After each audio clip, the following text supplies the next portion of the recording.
mugamba mutya abali ku channel yaffe eyitibwa Kyayiti YouTube channel yaffe. Olwaleero njagala tutunuulire ebiswa ebitera okumeruka okuliraana ennyumba oba okuliraana compound zammwe oba okumerukira mu nnyumba. Tugeze musobola okuleka ennyumba nga temuli balimu okumala ng'emyezi 3 2 ku 5 mugenda okugendayo oba okugiggulawo ne musanga ng'enkuyege zazimbamu ekiswa. Ebiseera ebisinga abantu bangi batera okubagamba nti ekiswa okumera mu nnyumba yo obeera wazimba wansi nga waliyo abafu. Bangi batera okubagamba ebyo ebyenjawulo naye nga tekiba kituufu.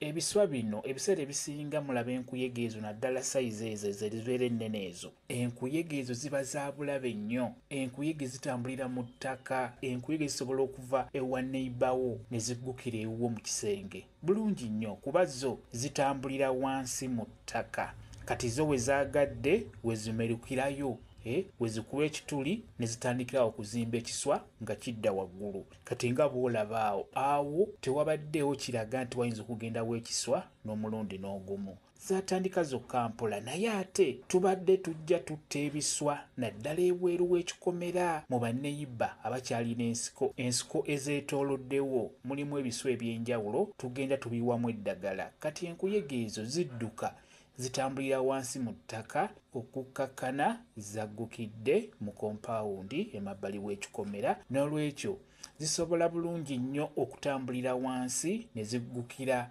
mu nnyumba, mu ddiiro oba mu kisenge oba mu kiyungu oba mu ttooyi. Zisobola bulungi nnyo era tibaddamu balimba nti bw'olaba ng'ekiswa kimeze mu nnyumba yo nti wansi waliyo omufu n'ozimba ennyumba n'ogizimba ku mufu. Ebiseera ebisinga babeera babalimba. Ekyo mbabuulira enkuyege ffe tuzirumba, mmwe muzirumba ne muzimba ennyumba zammwe ne muzimba wansi nga waliyo enkuyege oba amakubo gaazo n'ozimba owali amakubo gaazo. Nga bwe nkugambye nti zo zitambulira wansi, gw'ojja kuzimba waggulu toyiyeemu ku ddagala lyonna lyonna n'ozimba buzimbi. Enkuyege ziba zijja kusumbuwa. Ekyo nkubuulira. Kati nga bw'olaba awo ekiswa kibadde kimerusaawo nga kikulira ku sipiidi ya yiriyiri. Mu wiiki emu kibadde kitandise okusituka. Kikyonze kennyini kyesimidde kya nkuyege nnene. Enkuyege ezo za bulabe nnyo nnyo nnyo. Ezo ennene enkuyege za bulabe zirina sipiidi. N'olwekyo bw'olaba ekiswa okuliraana ennyumba yo wadde si wuwo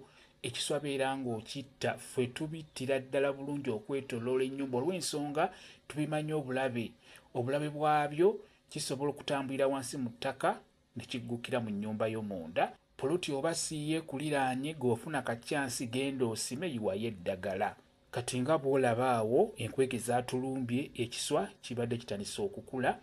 Naye bw'otunula bw'osima n'otunula wansi olengera ebituli ebinene ebiyingira mu ttaka eyo wansi. N'olwekyo enkuyege zitambulira wansi eyo mu ttaka ky'oba olaba nga zitusumbuwa nnyo. Ebiseera ebisinga tuli bagayaavu. Osobola okulaba ekiswa nga kitandiikiriza mu luggya oba emabbali w'oluggya n'otafaayo n'otamanya nti wekivaawo kijja kuggukira mu nnyumba. Buli w'olaba enkuyege we ziri oba ekiswa ekitandiikiriza gula eddagala beera ng'okisima yiwayo eddagala kibeere nga kifa. Kati nga bw'olaba awo tugezaako naffe birwanyisa olw'ensonga nti twasenga eyo owali ebiswa ebingi. Enswa zaali nnyingi mu bitundu eyo n'enkuyege nnyingi wansi mu ttaka. Kati tulina ofuba okulaba nga tulwanyisa ebiswa ebyo tutte enkuyege tusobole okuwona ebiswa okumera mu nnyumba zaffe. Nammwe mubeere nga mukikola bwe mutyo. Eddagala lyeryo nga bw'olaba. Sooka osime bulungi nnyo bw'otuuka ku ebyo by'olaba ebyo ebintu by'enkuyege. Iwayo amazzi ekidomola nga kiramba oba 2 n'oluvannyuma tabula eddagala liyiweeyo litambulire eddala ligende wansi mu bituli ebyo. Zijja kweyongerayo zigende zibbukukire ewalala ng'ojja kuba oziwonye. N'olwekyo mukole bwe mutyo. Bw'omala okuyiwamu eddagala eryo osobola okwongeramu amazzi lisobole okutambulira ddala ligende walako mu kinnya ekyo mu bituli ebyo. N'oluvannyuma bikkako ettaka eryo liwasimyewo. Ojja kuba omaze okugoba ekiswa okuliraana ennyumba yo. Mubirwanyise tebijja kugenda mu nnyumba zammwe. Kyekyo kye njagadde okubeera nga mbabuulira. Kambayo WhatsApp namba yange osobola okumbuuza nja kwongera okukunnyonnyola ku vidiyo eno. WhatsApp namba yange eri 0778734 yeyo WhatsApp namba yange. Mwebali kubeera ku channel yaffe eyitibwa Kyayiti YouTube channel yaffe. Kyembasaba mugende mu maaso n'ogyegattako mubeere bulungi. Mweraba.